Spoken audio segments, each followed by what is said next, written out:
Have you admired some beautiful handmade, detailed felt Christmas stockings that you would love to have or make for your family? Well, and they're a little scary, aren't they, to start something like that? So, Servant Crafts is here to walk with you in that process. So, I would recommend that if you're just starting, to check out this video about how to get started with felt stocking kits, and then come along and join us in this series of making this gingerbread Santa stocking. Make it right along with us and go at your own pace, and know that we are here always to answer your questions and to lend you the support that you need to finish a beautiful project. So let's get started. Here we are, ready to start again on our next piece, and you can see what it looks like so far. We are building and building, and it just keeps on going. We are on piece number 19, which I've already cut out here that you can see. It is going to be this sleeve piece right here. It's the cuff of Santa's sleeve. So the next thing that needs to be done is just the sequins, and then we will stuff it and applique it right to this position right there. Okay, I'll be back when I have all the sequins applied and we're ready to stuff and applique. All right. That didn't take too long. There are the sequins all applied there. And now we just need to make sure we get this piece on in the right place, covering up all the white lines. It looks like it's going to go right to the edge of the stocking there. So that means that I am going to choose to sew all the way around and leave this edge by the stocking open so that I can stuff it and then stitch that up. But that covers all that up right there. I will come back when it's time to stuff it so you can see about how much stuffing I'm going to put in there. But it's the same applique stitch that we've done on all the other pieces will be done here.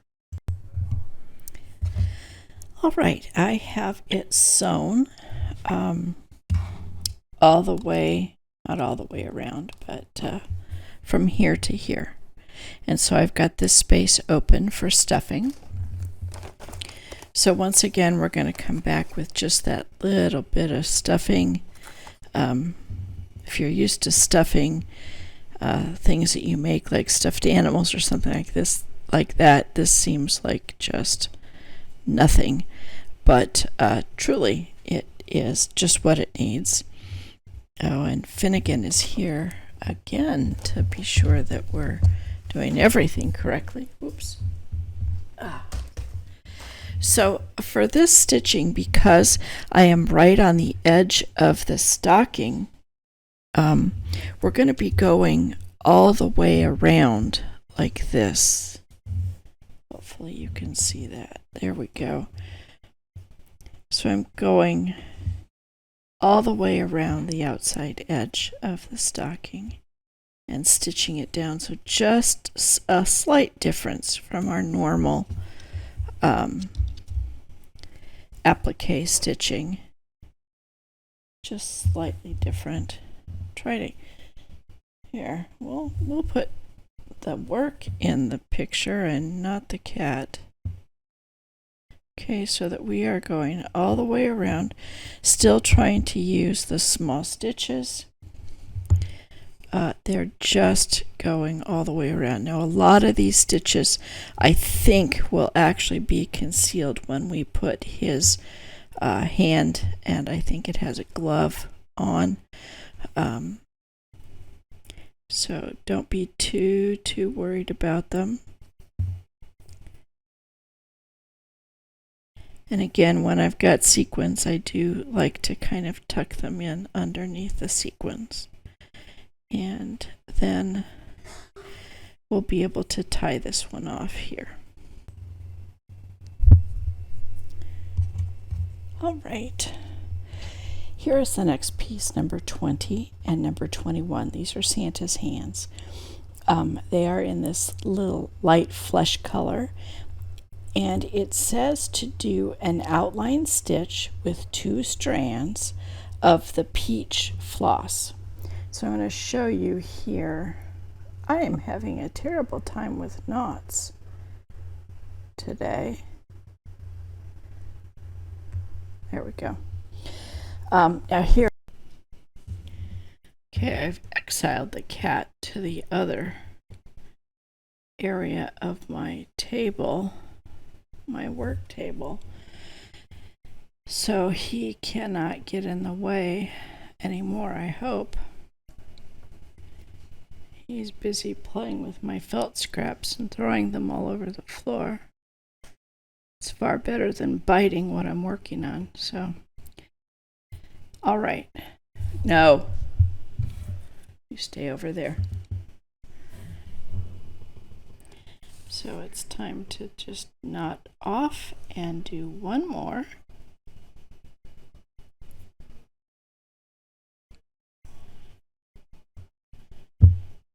Can you see all that cat hair in there? No wonder, after his antics today, he's learned from a very young age that I'm going to be crafting with yarn and all kinds of things that he's interested in, and that he is not to mess with it. But apparently he's regressed today back to his childhood. Okay, one more. I will probably go over these with my scissors to scrape off some of that black line, because it's pretty intense on this light fabric. So again, about 1/4 of an inch away from the edge of the fabric, and then now come back up so it can go all the way around and split the difference. I'm usually a little towards my original stitch if I can't go exactly in half. This one seemed to be a little bit too much on the edge, so I went more towards the other way, and then continue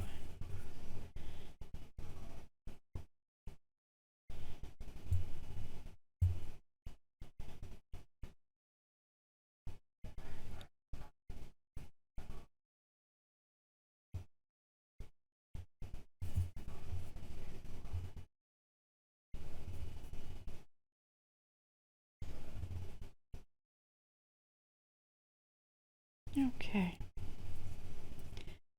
and knot this one off, and then I will use my scissors to get off more of that black line. I find that the edge of my scissors is probably my most effective tool for that. Put my needle away.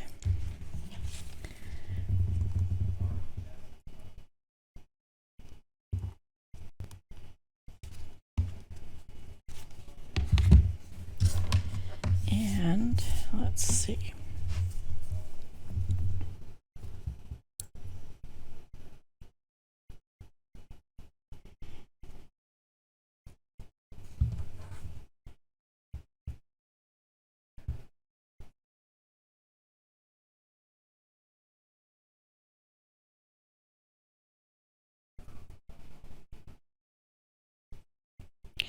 It doesn't go away completely, but it softens it enough that it is not really drawing your eye or your attention any longer.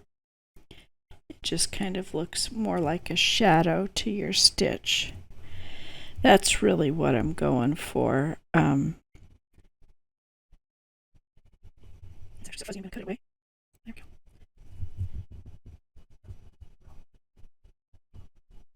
Okay. Now we are just going to cut out the other piece, 21. We will lay them back to back, and attach them to one another with a little stuffing inside. And then we will attach it to the stocking, and I will show you that when I have the piece at that point. So we'll be right back.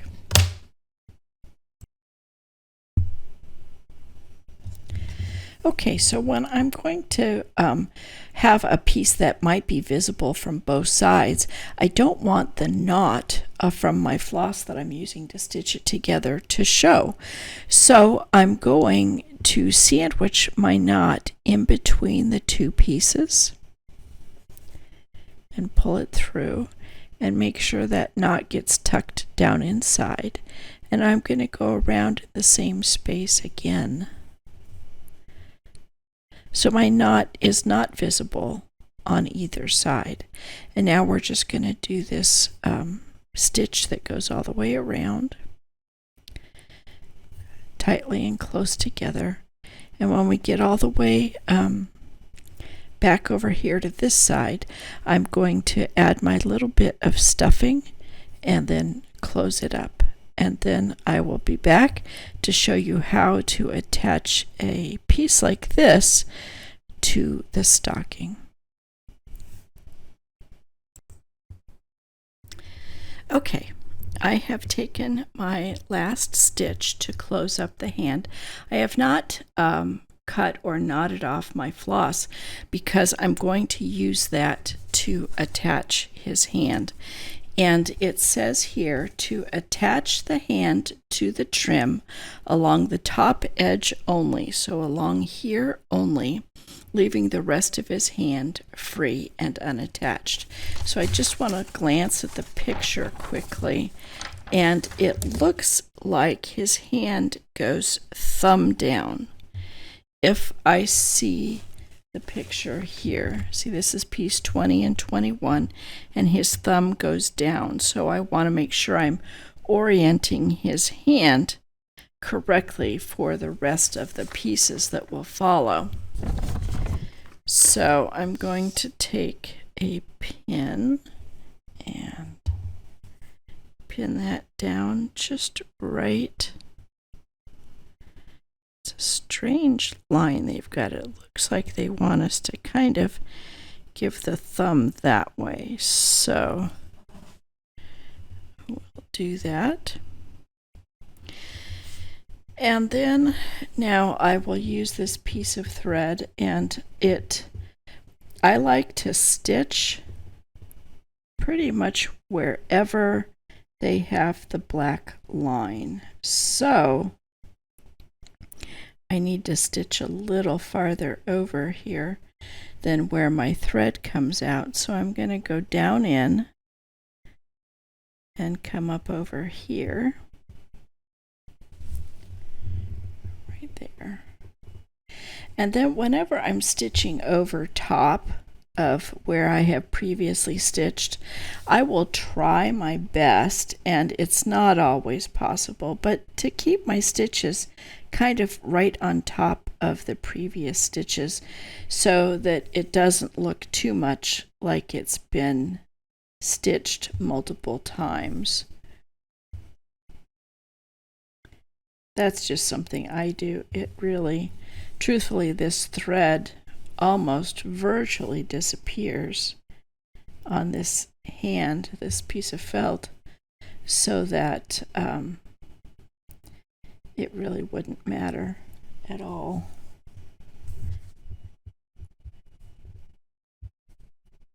And I think that's about, no, they want us to go all the way to the edge, it looks like.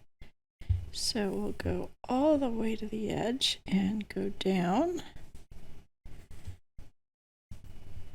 Make sure that it's covering the black line everywhere. And then I will just make my knot here on the back. And that has pretty much concealed all of my work on that hand and made it not visible. So there's Santa's hands. Get that pin out of the way.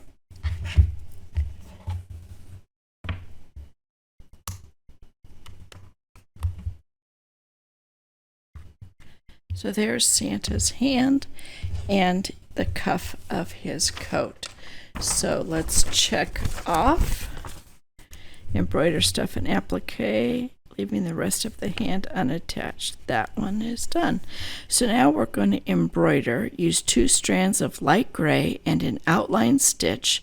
The line doesn't show on the chart. Oh, so they've corrected their mistake here, which is very nice. And sequin the apron 22. So embroider with 2 strands of light gray on the and an outline stitch on the apron number 22. So let's find that. I believe his apron is white. Yes. So let's see what we've got there.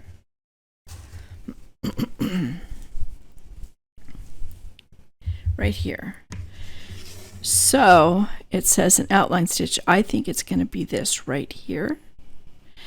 And then all the rest of these dots here will be our white sequins.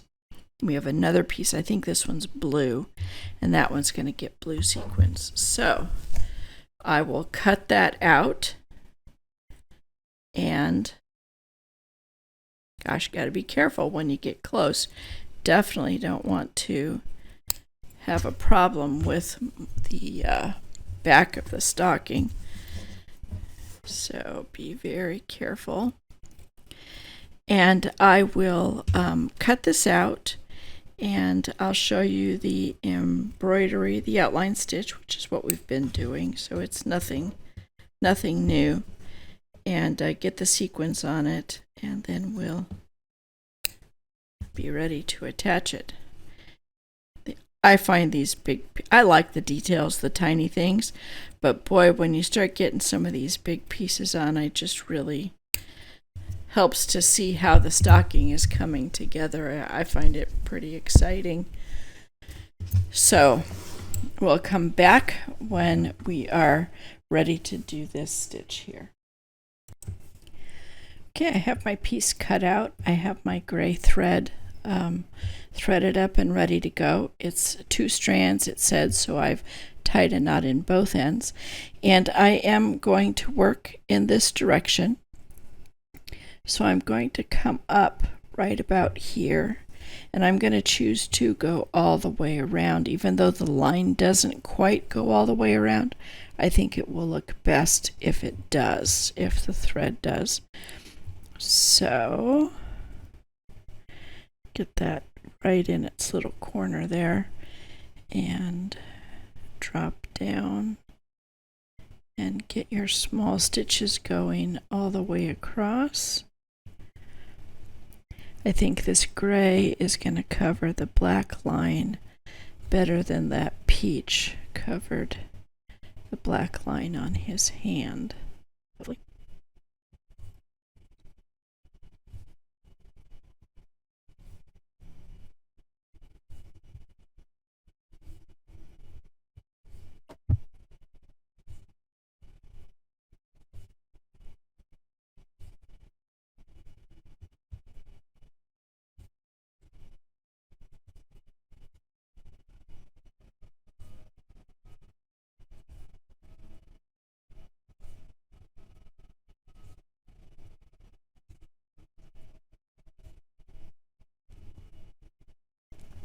Okay, that's done. I will get these sequins on it, and then we'll come back to apply it to the stocking.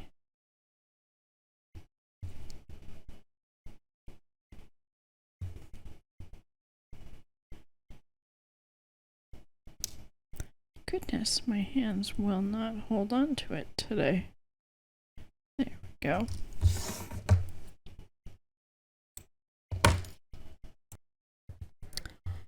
All right, here is the apron finished to this point. It says embroider, and we said it corrected a mistake to use 2 strands of light gray and an outline stitch, and that was not indicated on the chart, so they corrected that there, and then we sequined the apron with white. So we're going to check that box off. Now we're going to sequin and applique the trim number 23 to the apron. I believe that trim is blue. So let's find that blue piece.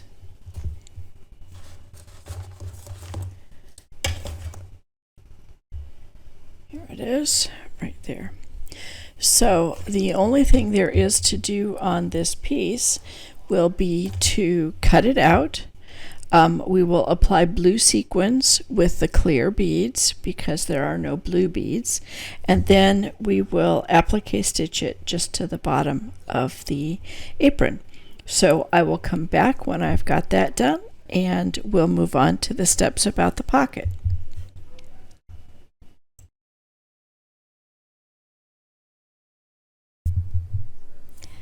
Okay, so here I have the piece. It's been cut out and all the sequins are put on. So I'm just laying it where I want it to be. I am going to stitch it down with the applique stitch on this side, and then on this side I'll be using the same stitch, but just be going all the way around. It did say in the directions that there's several more pieces to go on the apron, and that the bottom edge of the apron will be left loose when we do put it on the stocking.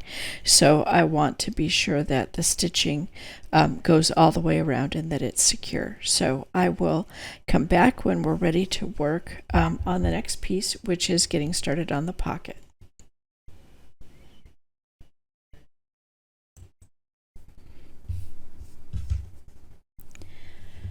All right, here are the next two pieces for the apron, the pocket. So the first thing is, this is piece 24 and this is piece 25. We're supposed to put the blue sequins around the edge and then stitch this piece down there. And then we'll come back and we will be applying the pocket to the apron, but as in all pockets, only sewing down 3 sides so that the pocket is real, or as real as it can be, and able to have something placed in it. So sequins on this piece first, and then we'll be back. Okay, I have stitched down the little patch there, and now it's time to stitch the pocket to the apron. So I'm going to start over here and stitch on just the 3 sides. I like to give pockets, even though this isn't, I guess, really a real pocket, a little extra stitch at each of the top corners. It just helps to hold them a little bit more secure, especially if they're going to be used. But this one I don't think will ever be used, but I will stick to my tradition and stitch it down twice there.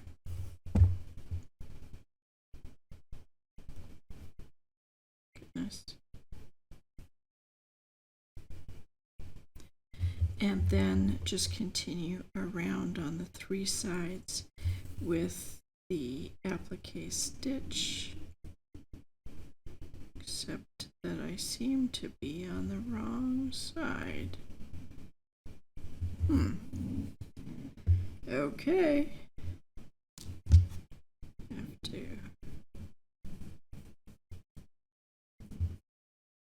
unthread and thread up.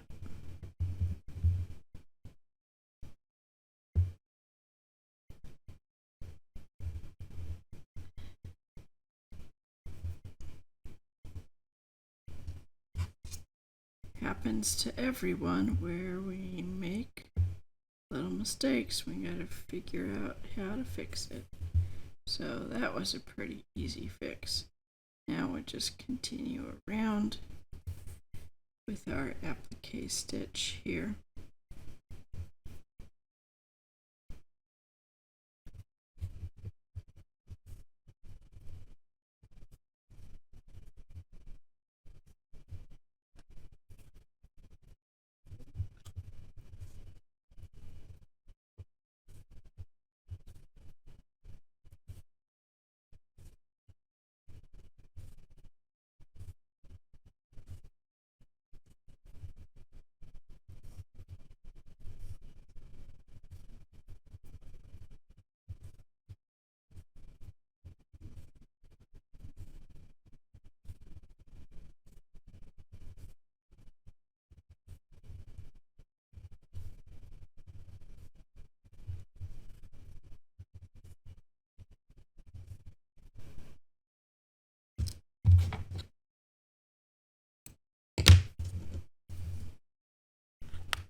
see that the pocket is open.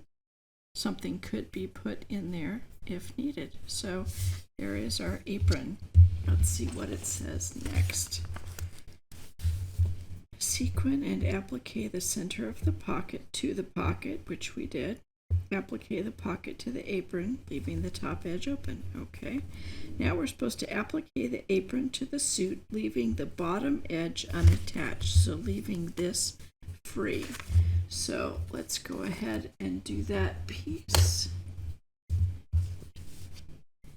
And let's see how this goes. It looks like it goes here. We line up these two, the straps. Yes, and just like that.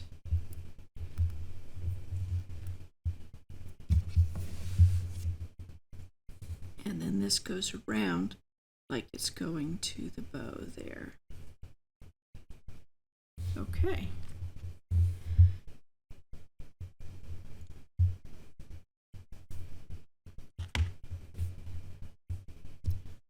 So we need to move it over a little bit.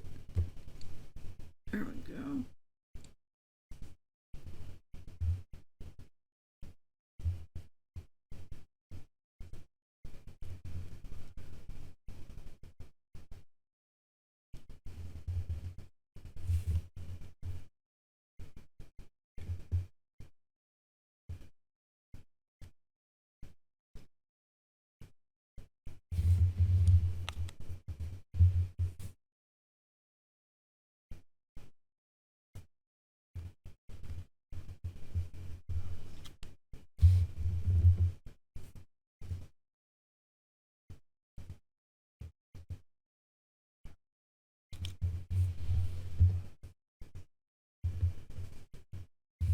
I did not pin the bottom. That's to help remind me not to sew there. So what I will probably do is start at this corner and go around and then end right here. That way it will just automatically leave that bottom edge open, and it just gives it kind of a little bit of a more of a three-dimensional kind of look there. So I will come back and show you when I've got that finished. Okay, here is how far we've gotten.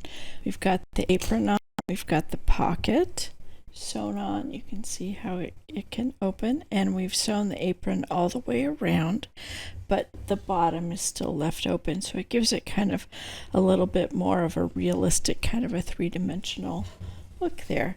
And I think we're about to start on Santa's face, so we'll leave that for the next video. I hope you have a great day, and we'll see you back next time.